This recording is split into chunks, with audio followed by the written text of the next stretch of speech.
그러므로 예수께서 자기를 믿는 유대인들에게 이르시되 너희가 내 말에 거하면 참으로 내 제자가 되고 진리를 알지니 진리가 너희를 자유롭게 하리라. 그들이 대답하되 우리가 아브라함의 자손이라 남의 종이 된 적이 없거늘 어찌하여 우리가 자유롭게 되리라 하느냐. 예수께서 대답하시되 진실로 진실로 너희에게 이르노니 죄를 범하는 자마다 죄의 종이라.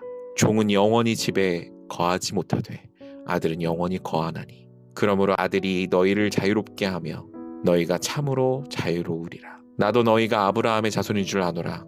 그러나 내 말이 너희 안에 있을 곳이 없으므로 나를 죽이려 하는도다. 나는 내 아버지에게서 본 것을 말하고 너희는 너희 아비에게서 들은 것을 행하느니라. 2월 18일 새벽기도에 오신 여러분들 환영합니다. 오늘 말씀은 자유에 관한 말씀입니다. 예수님은 유대인에게 이렇게 선언하십니다. 내 말에 거하면 참으로 내 제자가 되고 진리를 알지니 진리가 너희를 자유롭게 하리라. 그러자 유대인들은 즉각 반발합니다. 우리가 아브라함의 자손이다. 한 번도 종된 적이 없는데 왜 자유를 말하느냐. 그들의 말에는 확신이 있었습니다. 혈통으로는 아브라함의 자손이었고 겉으로 보기에 그들은 자유로운 사람이기 때문입니다. 그러나 예수님은 그들이 생각하는 자유와 전혀 다른 차원의 자유를 말하고 있습니다. 주님은 분명히 선언하십니다. 죄를 범하는 자마다 죄의 종이다. 그리고 이어서 이렇게 말씀하십니다. 종은 영원히 집에 거하지 못하되 아들은 영원히 거한다.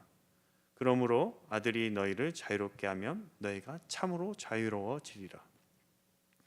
예수님이 말씀하신 자유는 정치적 자유도 사회적 자유도 아니었습니다. 그분이 말씀하신 자유는 죄로부터의 자유를 말하는 것이었습니다. 그리고 그 자유는 오직 아들로서 얻게 되는 것이었습니다. 이 본문을 통하여 오늘 우리는 예수님이 말씀하시는 참된 자유가 무엇인지 함께 살펴보고자 합니다. 사람이 인생에 진짜로 옥죄는 것은 무엇일까요? 정치적 억압일까요? 신분의 한계일까요? 어느 정도는 맞습니다. 분명 이것은 자유를 억압합니다.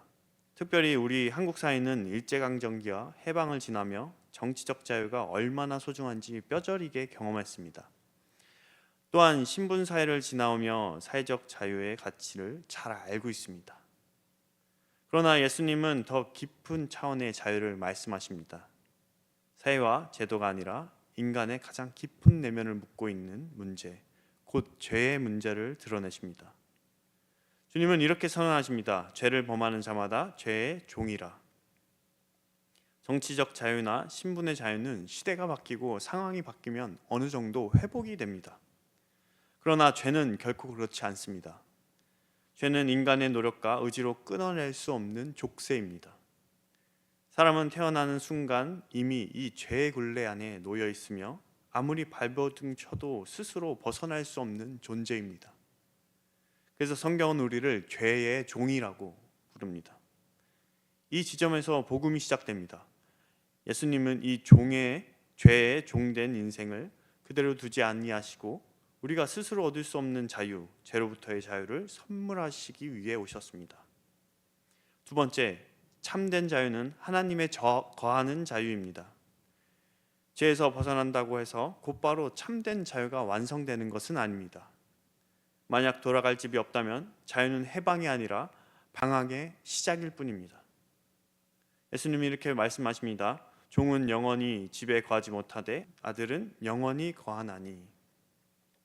종의 인생은 늘 불안합니다. 머물 수 있는 집도 없고 자기를 위해 허락된 땅 하나 없이 주인의 뜻에 따라 떠돌 수밖에 없는 삶을 살아갑니다. 겉으로는 살고 있지만 마음 들 곳 없는 방황의 인생입니다. 그러나 아들은 전혀 다릅니다. 아들은 이 집의 주인이신 아버지와 함께 거하며 이 집에 속한 모든 것을 누릴 수 있는 존재입니다. 쫓겨날 걱정 없이 내일을 염려하지 않고 집안에서 누리는 안정과 풍성함이 바로 아들의 자유입니다. 그래서 예수님은 단순히 죄에서 벗어나라에서 멈추지 않습니다. 그분은 우리를 종의 자리에서 끌어내어 아들의 자리로 옮기시길 원하십니다. 36절에서 주님은 이렇게 선포하십니다. 그러므로 아들이 너희를 자유롭게 하면 너희가 참으로 자유로우리라.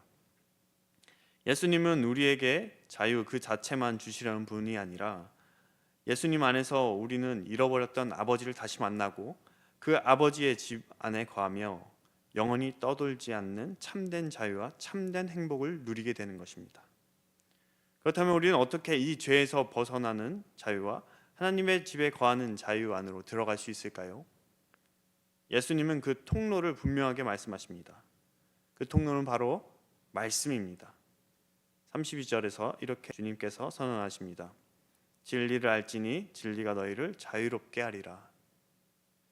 여기서 예수님은 자유는 진리를 아는 것이라고 말하고 계십니다. 그리고 그 진리는 추상적인 개념이 아니라 말씀 안에서 우리에게 자신을 드러내시는 예수님 자신입니다. 앞서 주님은 내 말에 거하면 참으로 내 제자가 되고 라고 말씀하십니다. 말씀에 거할 때 우리는 죄가 무엇인지 분별하게 되고 우리가 종의 자리에서 살고 있음을 깨닫게 되며 아들로부터는 하나님의 초청을 듣게 됩니다. 말씀이 없으면 사람은 자유를 말할 수도 없으며 여전히 죄의 종으로 살고 해방을 외치면서도 돌아갈 집을 잃은 채 방황합니다. 그래서 말씀이 있는 곳에 자유가 있습니다. 죄의 건세가 아니라 하나님의 자녀됨이 있고 방황이 아니라 아버지 집에 머물름이 있습니다. 말씀 안에서 진리 되시는 예수님을 만나고 그분이 주시는 참된 자유 안에서 거하는 우리 모두가 되시길 소망합니다. 말씀을 맺겠습니다. 사랑하는 성도 여러분들, 지금 참된 자유 안에 살고 계십니까? 겉으로는 자유롭게 살지만 우리도 모르는 사이에 여전히 어떤 종으로, 어떤 것의 노예로 살아가고 있지는 않습니까? 오늘 말씀은 우리에게 분명히 선포하고 있습니다. 참된 자유는 세상이 주는 자유가 아니라 말씀이 주는 자유다. 오늘 하루 말씀 안에 거하며 죄에서 벗어난 자유를 누리고 하나님의 집 안에서 거하는 자유를 누리는 참된 자유의 성도가 되시길 간절히 소망합니다.